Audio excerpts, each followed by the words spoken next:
জুলাই 1 থেকে 36 যে আমাদের সাংবাদিকতাকে আমরা আয়নার সামনে আনতে চাচ্ছি যে আমরা কি করেছিলাম। কিন্তু এটা বলার আগে আমি, যারা আপনারা জানেন সেই সময় আমাদের 5 জন সাংবাদিক নিহত হয়েছেন, পুলিশ খুব কাছে থেকে তাদেরকে গুলি করে মেরেছে।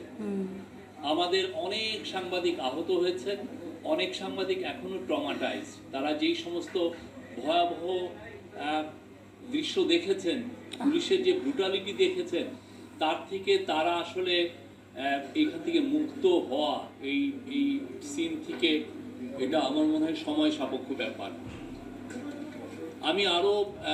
আমি ট্রিবিউট দিচ্ছি। আমি অবশ্যই খাটো করে দেখব না। বাংলাদেশের অনেক নিউজ পেপার, বেশ কিছু সাংবাদিক, নিউজ পেপার, তারা কিন্তু 1 থেকে 36 জুলাই তাদের রোল খুবই ভালো ছিল।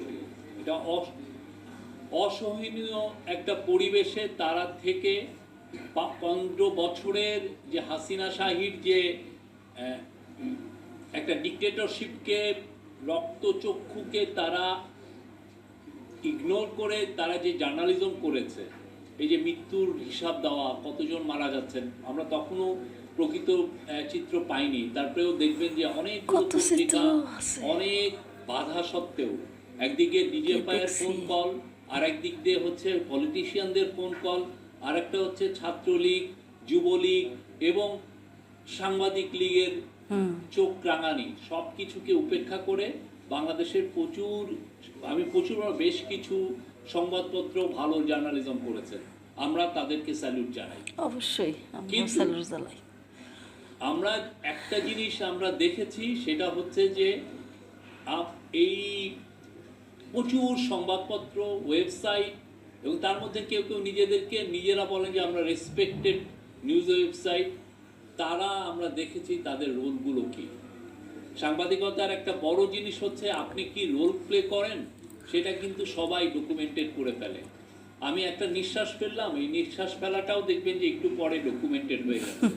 আপনি আমার নামে কি লিখলেন, এটা ডকুমেন্টেড হয়েছে। আমাকে একজন কালকে এইটা বললেন, এটা ডকুমেন্টেড হয়ে গেছে।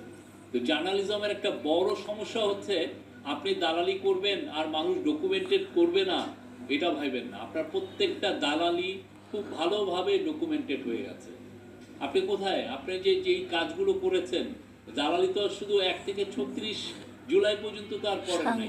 আপনার দালালি শুরু হয়েছে 2009 থেকে। আপনি বড় বড় ম্যাসাকারের বয়ান তৈরি করেছেন। আমি এখানে যারা আজকে 1 থেকে 36 জুলাইয়ের যারা